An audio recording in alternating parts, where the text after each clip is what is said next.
اللہ الرحمن الرحیم۔ کچھ دن قبل میں نے ایک کلپ ریکارڈ کروایا تھا جس میں حضرت مولانا طارق جمیل صاحب کے حوالے سے یہ بات بتائی تھی کہ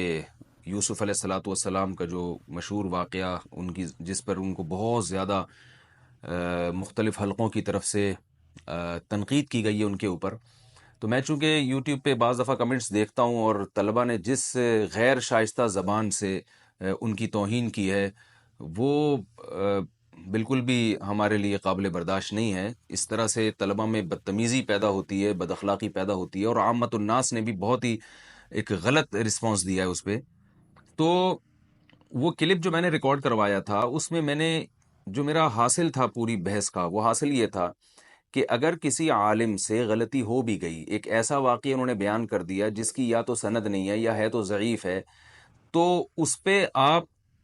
اگر غلطی پہ تنبیہ کرتے ہیں تو غلطی پہ تنبیہ کرنے کا بھی ایک طریقہ ہونا چاہیے،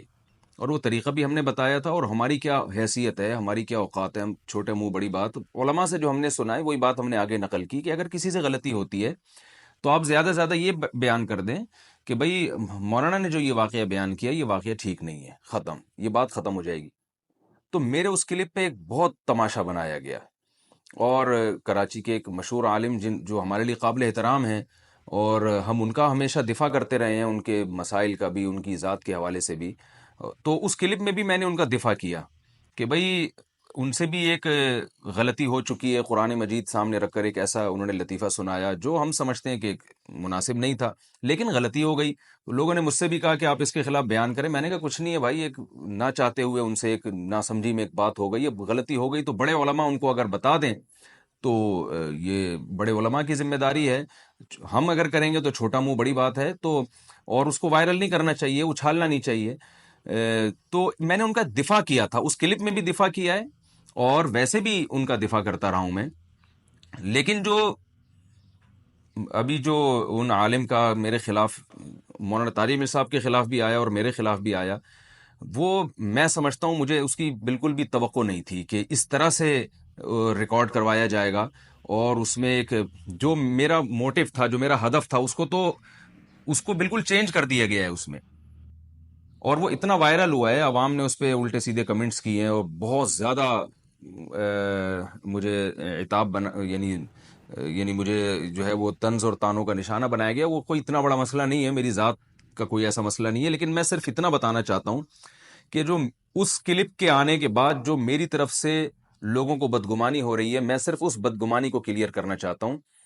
کہ میں نے حضرت مولانا طارق جمیل صاحب کی حمایت ہرگز نہیں کی ہے یوسف علیہ السلام کے واقعے کے بارے میں۔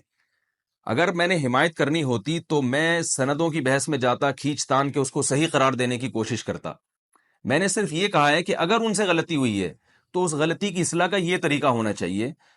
کیونکہ اگر اس پہ بات سوشل میڈیا پہ تو میں ہوں، ظاہر ہے بڑے علماء نے بھی اس پہ احتجاج کیا ہے، لیکن ان کا احتجاج دنیا کے سامنے آیا نہیں ہے۔ تو جو کراچی کے مشہور عالم کی طرف سے میرے خلاف کلپ آیا، اس میں انہوں نے یہ کہا کہ ایک شخص ہے جس نے احتجاج کیا ہے، ایسا نہیں ہے، اور بھی علماء ہیں اور ان کے کلپ بھی آ چکے ہیں، میں ان کا نام نہیں لوں گا ابھی، ایسا نہ ہو کہ پھر ان کے خلاف کوئی کلپ جو ہے وہ بن کے دوبارہ سامنے آ جائے۔ تو اور بھی علماء نے اس طرز عمل کو پسند نہیں کیا، تو میں تو چونکہ سوشل میڈیا پہ ہوں، بہت زیادہ سنا جاتا ہوں، اس لیے میں نے ریکارڈ کروایا کہ بات پھیل جائے گی زیادہ اس سے۔ تو صرف اتنا میرا ہدف، میری بات تھی کہ اگر حضرت سے غلطی ہوئی ہے تو اس غلطی کو ہائی لائٹ کرنے کا یہ طریقہ ہونا چاہیے، بس اس سے زیادہ میں نے ان کا دفاع نہیں کیا۔ یہ نہیں کہا کہ مولانا طارق جمیل صاحب نے صحیح کیا اور یہ واقعہ صحیح بیان کیا، ان کو دوبارہ بیان کرنا چاہیے، لیکن لوگ جو مجھ پہ طنز کر رہے ہیں اور کمنٹس میں دیکھ رہا ہوں ہزاروں کی تعداد میں، وہ یہ کہہ رہے ہیں کہ یہ اپنے اکابر ہونے کی وجہ سے، بزرگ ہونے کی وجہ سے، اپنے ہم مسلک ہونے کی وجہ سے مولانا کا بیجا دفاع کر رہا ہے، تو میں دفاع کر ہی نہیں رہا۔ تو میں نے ان کا دفاع نہیں کیا، میں نے تو اس کلپ میں صاف لفظوں میں یہ بات کہی ہے کہ حضرت مولانا طارق جمیل صاحب رسول اللہ صلی اللہ علیہ وسلم کا نسب آدم علیہ السلام تک بیان کرتے ہیں، تو مجھ سے لوگ پوچھتے ہیں تو ہم اس کی تردید کرتے ہیں، ہم کہتے ہیں ایسا نہیں ہے، آدم علیہ السلام تک نسب تو ہے مگر وہ محفوظ نہیں ہے، یعنی اس کا پتہ نہیں ہے کسی کو، کہ سارے نام نہیں بیان کیے جا سکتے، کیونکہ صحیح بخاری کی حدیث کے مطابق آپ صلی اللہ علیہ وسلم حضرت عدنان تک اپنا نسب بیان کرتے تھے، عدنان تک، اس کے بعد آگے نہیں بیان کرتے تھے۔ تو یہ غلطی تھی حضرت مولانا طارق جمیل صاحب کی۔ تو میں نے بتایا کہ جیسے ہم سے کسی نے پوچھا تو ہم نے بتا دیا بھائی ایسا نہیں ہے، مولانا نے غلطی کی ہے، تو ایسے ہی یہاں بھی آپ کہہ سکتے ہیں کہ مولانا سے غلطی ہوئی ہے، اور خاص طور پہ جب کہ وہ منہ کالا کرنے والی جو بات انہوں نے کی تھی اس پہ رجوع کا کلپ بھی ریکارڈ کروا چکے ہیں. تو پہلا مسئلہ تو میں اپنی پوزیشن واضح کرنا چاہتا ہوں کہ میں نے مولانا طارق جمیل صاحب کی حمایت نہیں کی ہے. میں نے صرف مخالفت کا ایک طریقہ بیان کیا ہے کہ مخالفت جب علماء کی کوئی شخص آپ سے پوچھے کہ ان کی یہ رائے ہے تو آپ کی کیا رائے ہے, تو آپ یہ بتا دیں کہ میری یہ رائے ہے, میں اس رائے میں ان سے متفق نہیں ہوں, جو علماء کا ہمیشہ سے طریقہ رہا ہے. اس سے زیادہ اس کی ویلیو ہے نہیں اس مسئلے کی. دوسرا مسئلہ یہ کہ لوگ یہ بھی فورس کر رہے ہیں کہ جب مولانا طارق جمیل صاحب سے یہ غلطی ہوئی ہے تو وہ رجوع کا اعلان کیوں نہیں کر رہے. یعنی یہ پورا قصہ ہی اگر من گھڑت ہے یا ضعیف ہے, بہت سند نہیں ہے یا کیا ہے, جو بھی ہے, تو وہ رجوع کا اعلان کیوں نہیں کرتے. تو یاد رکھیں, یہ بات بھی میں اس کلپ میں ریکارڈ کروا چکا ہوں کہ اگر اس طرح سے آپ رجوع کا اعلانات کروائیں تو یہ پھر اعلانات کا سلسلہ بہت طویل ہوگا, بہت سارے علماء اس کی لپیٹ میں آئیں گے,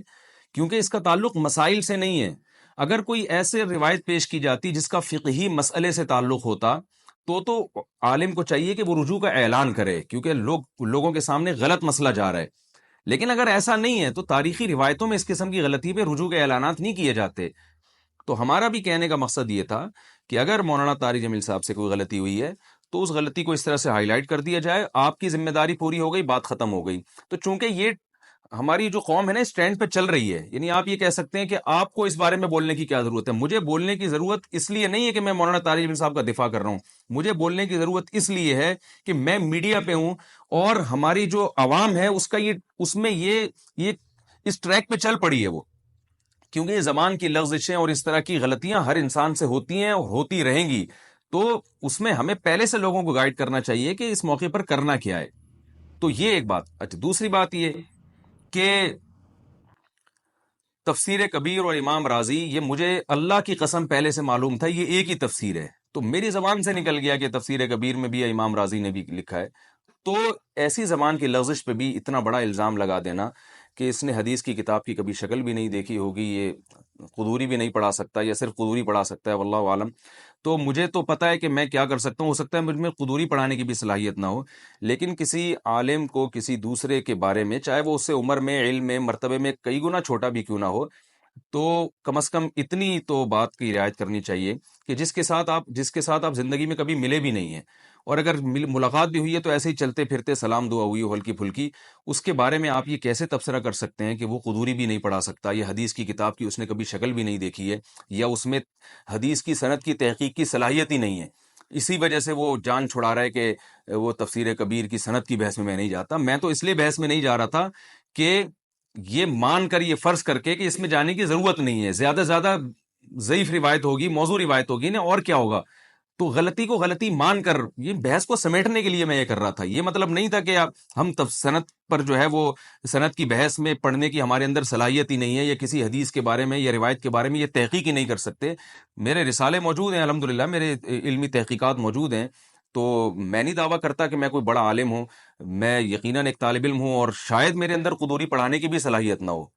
تو ان مولانا صاحب نے یہ تو اعتراف کیا کہ قدوری پڑھانے والا ہے, تو ہو سکتا ہے ہم بھائی قدوری بھی نہ پڑھا سکتے ہوں اور ایک معمولی سی کتاب بھی نہ پڑھا سکتے ہوں, لیکن میں پڑھا سکتا ہوں یا نہیں پڑھا سکتا, علمی صلاحیت ہے یا میں جاہل ہوں, یہ فیصلہ وہ شخص تو کر سکتا ہے جو میرے ساتھ رہا ہو, یا وہ عالم جن کا میرے ساتھ اٹھنا بیٹھنا ہو, جو کبھی مجھ سے زندگی میں ایک یا دو, وہ بھی اتفاقی ملاقات ہوئی ہو, وہ بھی چند سیکنڈ کی ہوئی ہو, تو وہ کسی کے بارے میں کیسے فیصلہ کر سکتے ہیں کہ وہ پڑھانے کی صلاحیت رکھتا ہے یا نہیں رکھتا, وہ مفت کا مفتی ہے. تو میرا خیال ہے یہ تھوڑی سی زیادتی ہے. میں نہیں کہہ رہا کہ ان کو اس پہ معافی مانگنی چاہیے, وہ جو بھی ہیں ہمارے بڑے ہیں, بہرحال قطعاً اس کا میں قائل نہیں ہوں, لیکن میں صرف اپنی پوزیشن واضح کرنا چاہتا ہوں کہ میرے جو کلپ تھا اس پہ یہ کچھ بنتا نہیں تھا, اس کے ریئیکشن میں, اس کے احتجاج میں یا اس کی مخالفت میں, جو میں سمجھتا ہوں کہ شاید تھوڑا سا غلط ہو گیا ہے.